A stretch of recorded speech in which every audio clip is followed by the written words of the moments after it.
ओम शांति मंगेश भाई। ओम शांति ईश्वर भाई जी। मंगेश भाई, आज है 5/2/2026 और आज विशेष सोन्नति के लिए ज्ञान चर्चा में बाबा ने स्मृति और विस्मृति की बात बताई आज खास, और ये पूरा चक्र के बारे में बताया है। और दूसरी बात, बाबा खास हम बच्चों को लिबरेट करता है इस रावण राज्य से, क्योंकि हमारे अंदर काम, क्रोध, लोभ, मोह, अहंकार, ये सब अवगुण जो भी आ गए, इससे हमको मुक्त कराता है। इसलिए बाबा बोलते हैं कि बाप आए हैं तुम्हें रावण राज्य से लिबरेट कर सदगति देने। सिर्फ लिबरेट ही नहीं कराता है, सदगति भी देता है। नरकवासियों को स्वर्गवासी बनाता है। तो थोड़ा इसके ऊपर, वैसे तो ये कितनी बड़ी खुशखबरी है हमारे लिए, सारी दुनिया के लिए खुशखबरी है कि रावण राज्य से बाबा लिबरेट करता है। रावण के इसमें रावण माना बाबा ने बताया कि ये पांच विकार है, और विकार के वशीभूत जो है वो आत्मा एकदम बंध गई है। स्वभाव, पुराने स्वभाव, संस्कार, और दुखी भी हो रही है। हाँ, तो इसलिए बाबा कहते हैं कि मैं लिबरेट करने आए, इनसे छुड़ाने आए। जैसे वो दिखाते हैं ना शिवरात्रि पर, वो पंजा दिखाते हैं रावण का, जैसे पंजा की काम, क्रोध, लोभ, अहंकार, और उसमें सारी सृष्टि ही जकड़ी हुई है। तो बाबा अब इसको लिबरेट करता है और हम सबको सदगति देता है। सदगति में जहाँ सदा सुख ही सुख है, कहीं भी आत्मा पे किसी भी प्रकार का बंधन नहीं, बोझ नहीं है जी। सदा सुख में, अतीन्द्रिय सुख में आत्मा झूम रही है। तो ये बहुत बड़ी खुशखबरी हम सबके लिए जी। हाँ जी, बहुत अच्छा मंगेश भाई। अभी शिव जयंती का त्योहार भी माना, जिसको मनाते पूरे भारतवर्ष में, उसको शिवरात्रि भी कहा जाता है, शिव जयंती भी कहा जाता है। एक ही ऐसा जिसको शिवरात्रि कहा जाता है। और विशेष परमात्मा शिव के कर्तव्य जो है, ऐसे टाइम पे सबको सुनाना चाहिए कि कैसे भारत को परमात्मा के स्वर्ग बनाता है, और किस तरह हम बच्चों को विश्व का मालिक बनाता है, और किस तरह भारत को सोने की चिड़िया बनाता है, भारत को इतना श्रेष्ठ और महान बनाता है। तो ये सारे भगवान के जो कर्तव्य है, ये सब सारी दुनिया को समझाना चाहिए। बाबा ने खास आज बोला कि बाप ने तुम भारतवासी बच्चों को कौन सी स्मृतियां दिलाई, वो थोड़ा बताइए। ये बहुत इंपॉर्टेंट चीज है। स्मृति जो है ना जी, ये स्मृति ही व्यक्तित्व को बदल देती है। बिल्कुल। जैसे आपको याद, एक कहानी ऐसे जनरली सुनाते हैं कि एक शेर का बच्चा जो है वो बचपन में ही भेड़ के इसमें चला गया, और फिर वो उसके साथ साथ रहते रहते वो वैसे ही बन गया, भेड़ बकरी की तरह। वो डरने लगा। एक दिन एक शेर उसके सामने आया। शेर ने देखा कि अरे ये तो शेर है, ये तो, और वो मेमने की तरह वो मैं करने लगा। तो शेर ने जब उसको स्मृति दिलाई कि नहीं, तुम तो शेर हो और तुम दहाड़ लगा सकते हो, एक दो बार प्रैक्टिस किया तो फिर उसको सम्मान जागरूक हो गया उसका। तो ये स्मृति जो है ना, बहुत बड़ा काम करती है। इस स्मृति का ही रामायण में बहुत बड़ा इसका उदाहरण है, जो हनुमान को जब स्मृति दिलाई जाती है कि तू मुड़ सकता था, बचपन में उड़ता था, तो फिर वो फट से उड़ के लंका पार कर। बिल्कुल बिल्कुल। तो स्मृति बाबा दिलाता है कि बच्चे तुम इसी प्रकार से बाबा हमको स्मृति दिलाते जी जी। और वो स्मृति जब हो जाती है ना कि हम ही देवी देवता थे, तो फिर वो स्मृति कर्म में आके अपने आप संस्कार बदलना शुरू होते हैं। ये जो पवित्रता की धारणा, जो दुनिया के लिए असंभव सी बात हो जाती है कि घर गृहस्थ में रहते पवित्र रहना, बाबा ने जब ये स्मृति दिलाई, पहले तो आत्मा की स्मृति दिलाई कि आत्मा भाई भाई, और फिर बताया कि तुम एक्चुअल में देवता थे स्वर्ग में, सतयुग में। तो ऑटोमेटिक फिर संस्कार, जो पुराने संस्कार मिटते गए और नए दैवी संस्कार जागृत होते जाते। तो बाबा कहता है, हे भारतवासी बच्चे, तुम स्वर्गवासी थे। आज से 5000 वर्ष पहले भारत स्वर्ग था। स्वर्गवासी थे माना क्या थे? सर्वगुण संपन्न, 16 कला संपूर्ण, संपूर्ण निर्विकारी, मर्यादा पुरुषोत्तम, अहिंसा परमो धर्म, ऐसे तो तुम्हारा चाल चलन था सब कुछ। सोने हीरे के महल थे, तुम सारे विश्व के मालिक थे, धरती आसमान सब तुम्हारे थे। भारत शिव बाबा का स्थापन किया हुआ शिवालय था, वहां पवित्रता थी जी। मूल इन सब का आधार पवित्रता, वहां पवित्रता थी। अब फिर से ऐसा भारत बनने वाला है। बाबा फिर से ऐसा भारत बनाने आया है, इसलिए हमको पवित्रता को धारण करना है। बहुत अच्छा। हाँ जी। फिर गीत भी बड़ा सुंदर है, नयन हीन को राह दिखाओ प्रभु। ये ऐसे भक्ति में गाया जाता है ये गीत हमेशा कि नयन। हाँ, तो बाबा कहता है कि ओ गॉड फादर, हम नयनहीन को नयन दो तो हम अपने बाप को पहचाने। बिल्कुल, ज्ञान से अंधे है ना। हाँ जी, हाँ जी, ज्ञान नहीं तो बाबा। हाँ, नयनहीन को राह दिखाओ प्रभु, पग पग ठोकर खाऊं मैं। अब नयन तो है पर ज्ञान की रोशनी। हाँ, ज्ञान का जो समझ वाला है, ज्ञान का नेत्र, इसलिए ज्ञान को रोशनी भी कहा जाता है। हाँ जी, हाँ जी। तो बाबा कहते हैं वो उसके लिए कहते हैं कि भगवान आकर अपनी पहचान दो, भक्ति मार्ग की ठोकरों से छुड़ाओ, क्योंकि दर दर हमने देखा ही है, हमने भी अनुभव किया वो सब चीज।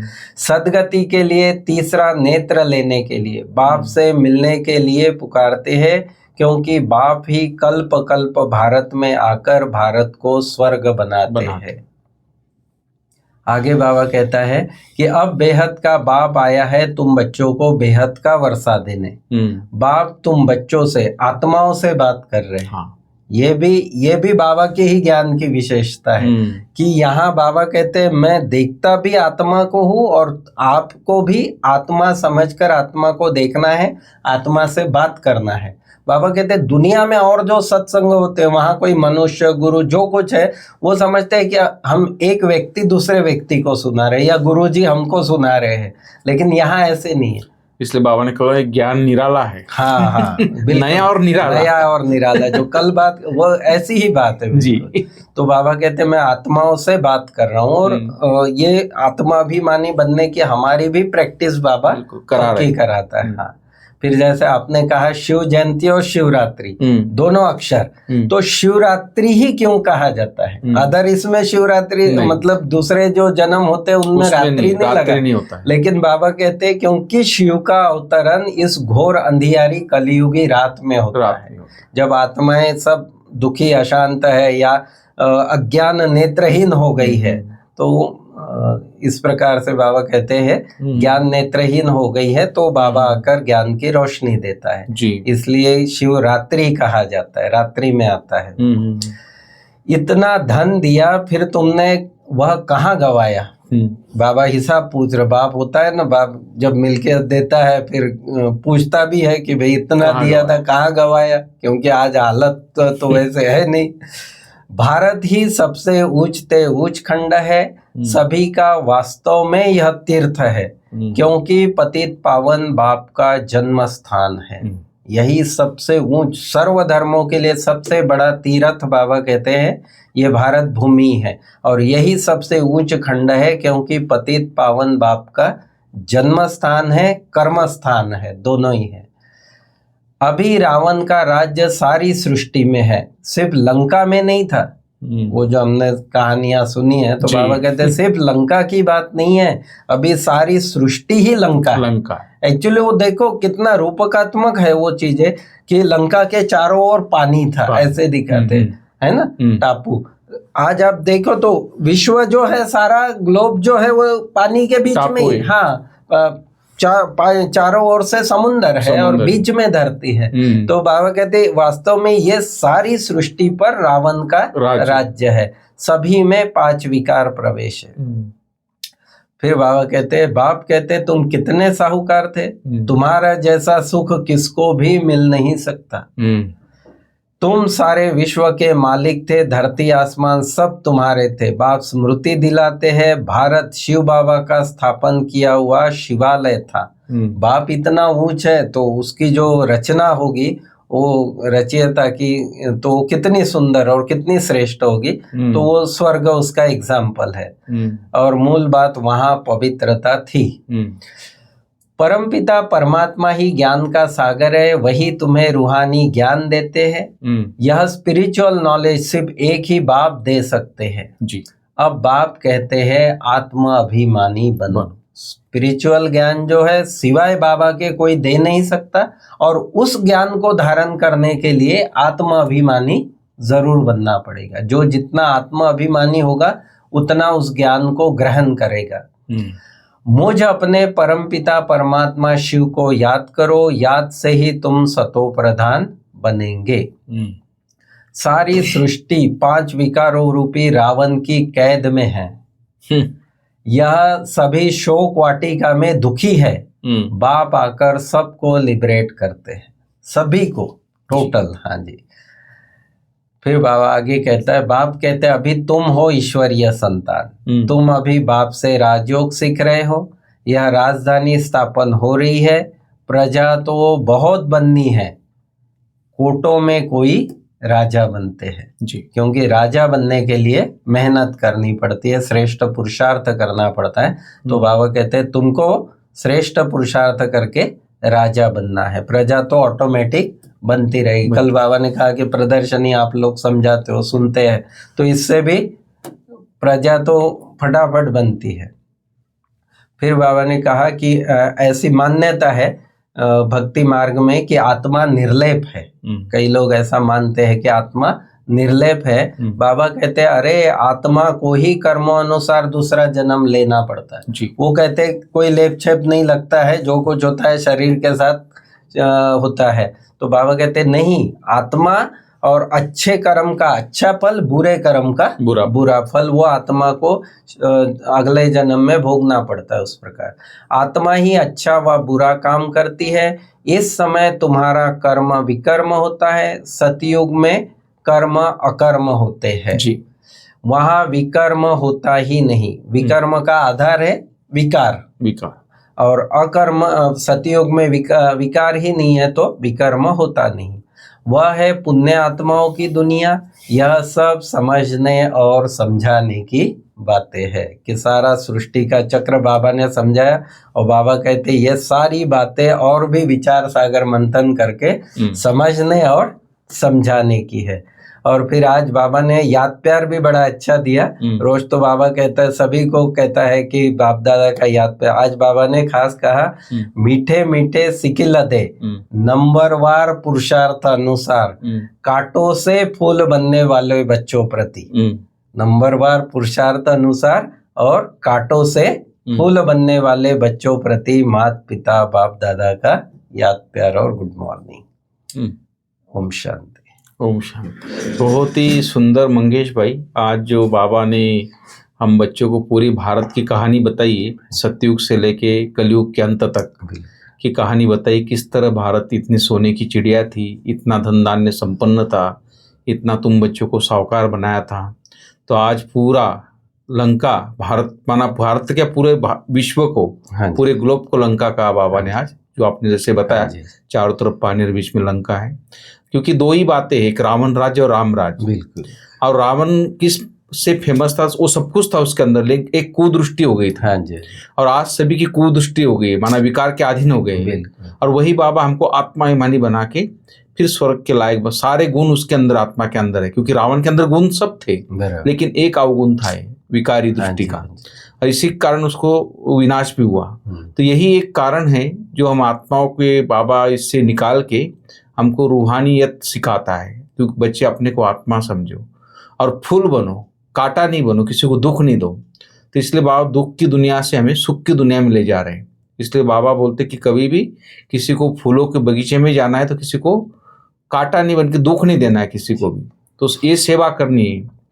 तो बुरा कर्म नहीं करना है कभी। बाबा होता है कि रूहानी ज्ञान है जो बाप से सुना है वही सबको भी सुनाना है, और आत्माभिमानी बनने की मेहनत करनी है, और एक बाप को ही याद करना है, क्योंकि परमात्मा की याद से ही संभव है ये।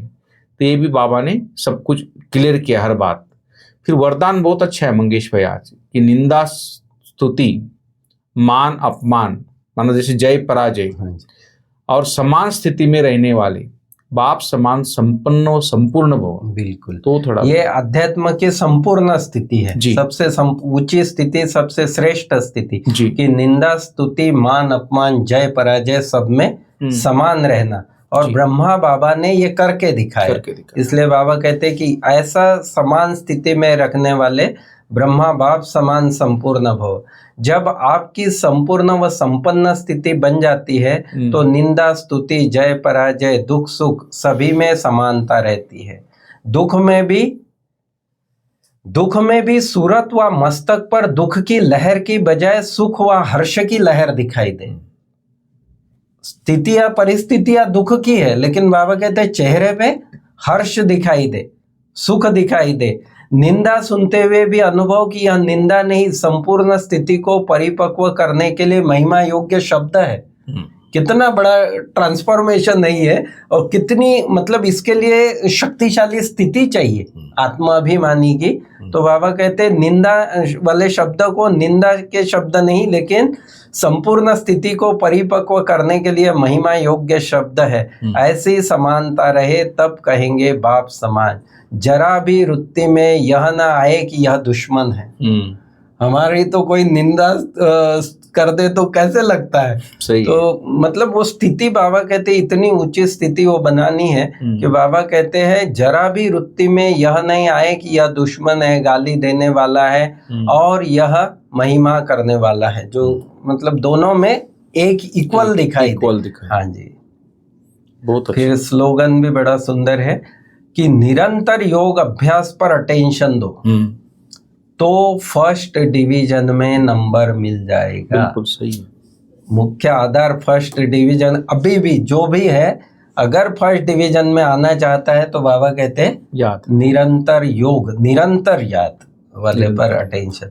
फिर अव्यक्त इशारा जो चल रहा है, एकता और विश्वास की विशेषता द्वारा सफलता संपन्न बनो। बाबा कहता है ब्राह्मण परिवार की विशेषता है अनेक होते भी एक।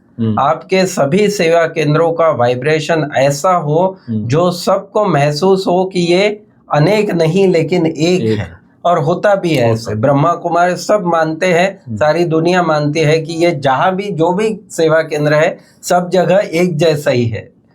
कल माताओं बहनों के लिए बोला था। हाँ जी, हाँ जी। आपकी एकता का वाइब्रेशन सारे विश्व में एक धर्म एक राज्य स्थापन करेगा। बिल्कुल, आपका एकता का वाइब्रेशन सारे विश्व में एक राज्य और एक धर्म स्थापन करेगा। तो विशेष अटेंशन देकर भिन्नता को मिटाकर एकता कायम करो। ओम शांति। ओम शांति। Thank you.